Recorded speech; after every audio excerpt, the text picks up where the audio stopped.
So guys, जैसा कि हमने पिछले एपिसोड में देखा, टोंग चेंग लीजी और शी फेंग के पीछे पड़ चुका था और उसने अपना ब्रेक थ्रू करके खुद को और ज्यादा पावरफुल बना लिया था। इसीलिए जब वो शी फेंग के ऊपर अटैक करता है तो लीजी शी फेंग को बचाने के लिए उसके आगे आ गया था और वो घायल होकर बेहोश हो गया था। लीजी की सोल एनर्जी धीरे धीरे खत्म हो रही थी, इसीलिए वो अपनी बची हुई एनर्जी से ब्रिक फर्नेस को रिपेयर करने की कोशिश करता है, लेकिन उसकी एनर्जी खत्म हो जाती है और वो मरने ही वाला होता है। तभी शी फेंग उसे अपनी सोल एनर्जी देने लग गई थी, जिससे वो ब्रिक फर्नेस को रिपेयर कर लेता है और उसे रिपेयर करने के बाद उसे डिवाइन हीलिंग की पावर मिल गई थी, जिससे उसने अपने आप को भी हील कर लिया था। मगर तभी उसे शी फेंग की याद आई थी, क्योंकि उसके बेहोश होते वक्त टोंग चेंग ने शी फेंग के ऊपर अटैक किया था। फिर अब हम लीजी को देखते हैं, जिसे अब होश आ गया था और वो होश में आते ही सबसे पहले शी फेंग को देखता है कि वो ठीक है या नहीं। शी फेंग भी लीजी को होश में आता देखकर बहुत खुश होती है। लीजी जागते ही टोंग चेंग से लड़ने के लिए जाने लगता है, लेकिन अभी वो कमजोर था, इसीलिए शी फेंग उसे रोक लेती है और उसे कहती है कि तुम्हारी सोल एनर्जी अभी बहुत कम है, इसीलिए तुम आराम करो, अंकल लियान उस मॉन्स्टर को संभाल लेंगे।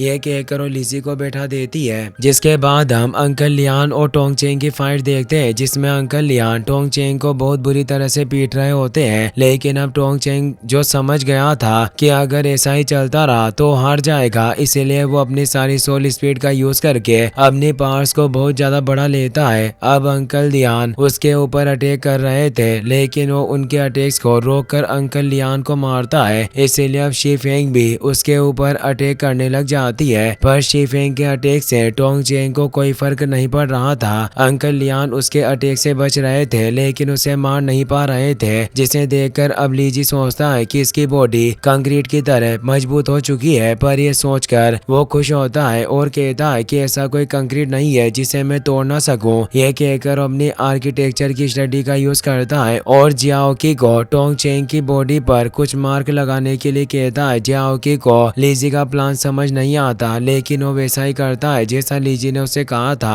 वो टोंग चेंग की बॉडी के ऊपर लीजी की बताई जगह पर मार्क करने लगता है। तभी लीजी अंकल लियान से मार्क की हुई जगह पर अटैक करने के लिए बोल देता है और अंकल लियान भी ऐसा ही करते हैं। उनके अटैक से टोंग चेंग कमजोर होता जा रहा था, लेकिन वो आखिरी अटैक को रोक देता है और हंसने लगता है। मगर अब लीजी अपनी ब्रिक से उसके ऊपर लास्ट अटैक करता है, जिससे उसकी बॉडी टूट जाती है और वो ब्लास्ट होकर मर जाता है। अंकल लियान लीजी के अटैक से बहुत ज्यादा इम्प्रेस हो गए थे और वो लीजी से पूछते हैं कि ये कौन सा अटैक है। तो अब लीजी उनसे कहता है कि ये तो आर्किटेक्चर मैकेनिज्म का लॉ ऑफ हुक है। अंकल लियान ने इसके बारे में पहले कभी नहीं सुना था, इसीलिए वो इसका नाम सुनकर भी हैरान होते हैं। अगले सीन में हम लीजी को शी फेंग के सोल थॉट स्पेस में देखते हैं, जहाँ पर वो शी फेंग की सोल स्पिरिट को देखता है, जो कि एक पत्थर का स्टेचू बनी हुई थी। तभी वहाँ पर जियाओकी भी आ जाता है और वो लीजी से कहता है कि शी फेंग के पास भी एक सोल स्पिरिट है, जिसका मतलब है कि उसके पास भी स्पिरिट का चाओस है। यह सुनकर अब लीजी अपनी हीलिंग पावर से उस स्पिरिट को जगाने की कोशिश करने लगता है, लेकिन ये देखकर जियाओकी उसे कहता है कि आप उसे नहीं जगा सकते।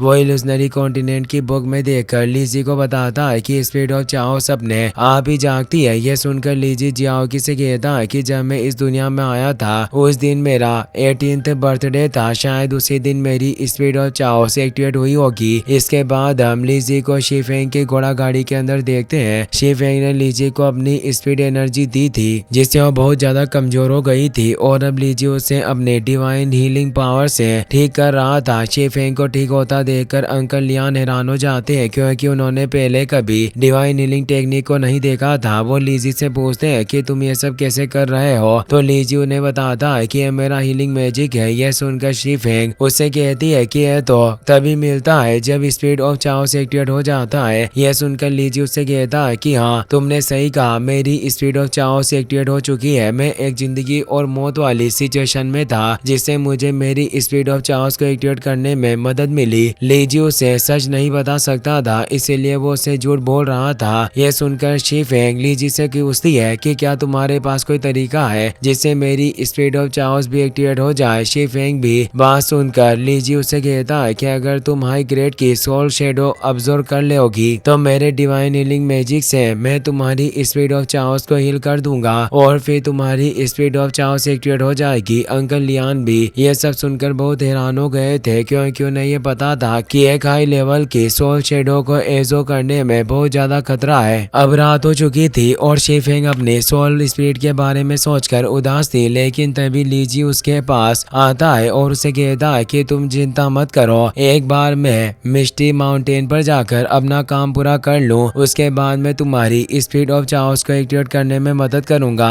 मैं ड्रैगन कैपिटल में आकर तुम्हें ढूंढ लूंगा। तुमने मेरी जान बचाई है और मैं तुम्हारे लिए कुछ भी कर सकता हूँ। लीजी की यह बात सुनकर शीफेंग बहुत ज्यादा खुश हो जाती है और उसे शायद अब लीजी पसंद भी आने लगा था। कुछ देर बाद लीजी कारवा के पास ही लेटा हुआ था, उसके पास जियाओ की भी था, लेकिन वो अभी भी शीफेंग के बारे में सोच रहा था क्योंकि उसे भी शीफेंग पसंद आ गई थी। तभी वहाँ पर शीफेंग आ जाती है और लीजी के पास आकर बैठ जाती है। वो लीजी से कहती है कि क्या तुम कल मिस्टी माउंटेन पर जाने के लिए निकलोगे। शीफेंग की बात सुनकर लीजी हमें सर हिलाता है और ये देखकर अब शीफेंग उसे पूछती है कि क्या मैं भी तुम्हारे साथ चल सकती हूँ। शीफेंग की यह बात सुनकर लीजी चौंक जाता है और उसे कहता है कि मिस्टी माउंटेन पर बहुत ज्यादा खतरा है, लेकिन अब शीफेंग उसे कहती है कि मेरे 18 साल की उम्र पूरी होते ही मेरी फैमिली मेरी शादी कर देगी क्योंकि मैं कल्टिवेशन नहीं कर सकती हूँ और उनके लिए बोझ हूँ, इसीलिए मेरे पास यही वक्त है जब मैं अपनी स्पीड ऑफ चाओस को एक्टिवेट कर सकती हूँ। शीफेंग की बात सुनकर लीजी उसे अपने साथ लेकर जाने के लिए मान जाता है और उसका अच्छे से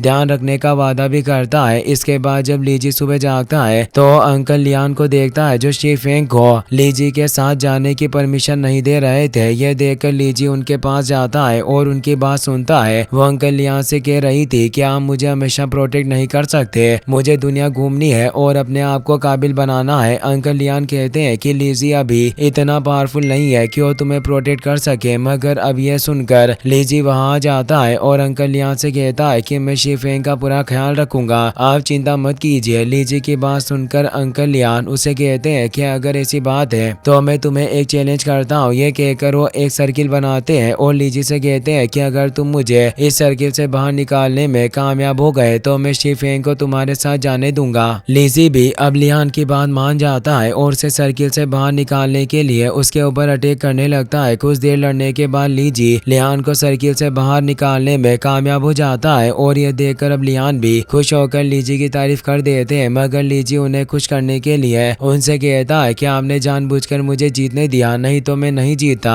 अब वो लीजी से कहते हैं कि शीफेंग अब बड़ी हो गई है, इसीलिए वो अपने फैसले खुद ले सकती है, मैं अब उसे और कंट्रोल नहीं करूंगा। यह कहकर वो शीफेंग को लीजी के साथ जाने की परमिशन दे देते हैं। साथ ही वो लीजी को एक बैंक टोकन देते हैं जिससे उन्हें रास्ते में पैसों की प्रॉब्लम ना हो। इसके बाद अंकल लियान लीजी को यह भी कहते हैं कि अगर शीफेंग को कुछ भी हुआ तो मैं तुम्हें ढूंढकर तुम्हारा सर काटूंगा। और ये सुनकर लीजी घबरा जाता है और इसी के साथ ये एपिसोड यहीं पर खत्म हो जाता है। गाइस, अगर आपको वीडियो पसंद आया हो तो इस वीडियो को लाइक करने के साथ साथ चैनल को सब्सक्राइब जरूर कर लेना। मिलते हैं नेक्स्ट वीडियो में। Thanks for watching.